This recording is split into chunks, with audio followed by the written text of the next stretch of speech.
My name is Tommy Grace. I live in a small village in California called Red Hollow.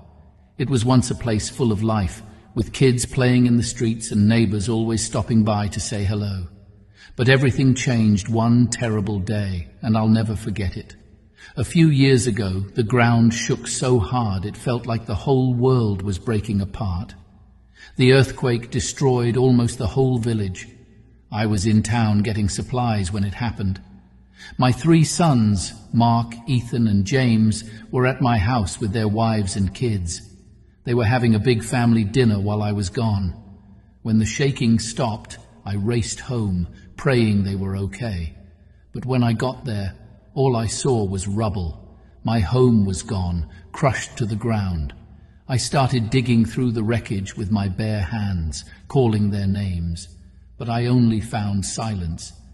Then I found them, my sons, their wives, and even my sweet little grandkids, lifeless under the ruins. That day, I lost everything. My family was my whole world, and now they were gone. I didn't know how to keep living. The days after the earthquake felt like a blur. The town was full of people crying, trying to rebuild, but I didn't care about any of it. I didn't want to be here anymore. One morning, I decided I couldn't take the pain any longer.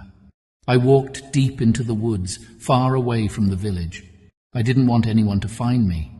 I planned to end my life there where no one would see.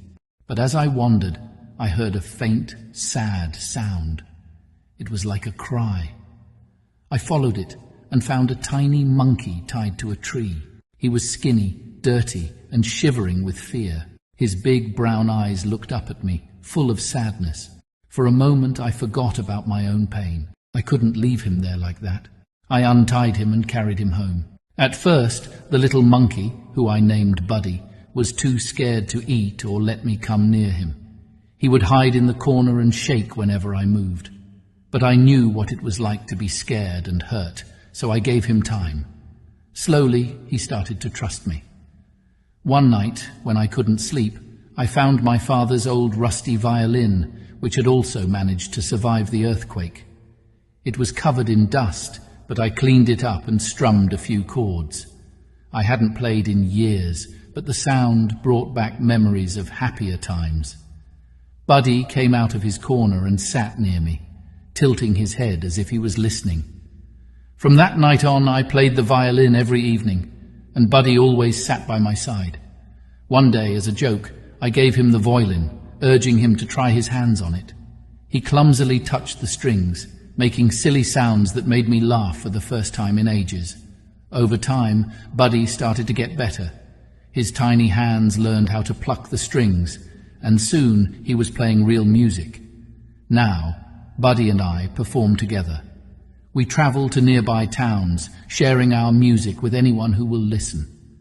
People always say how special it is to see a man and a monkey making music together, but it's more than that.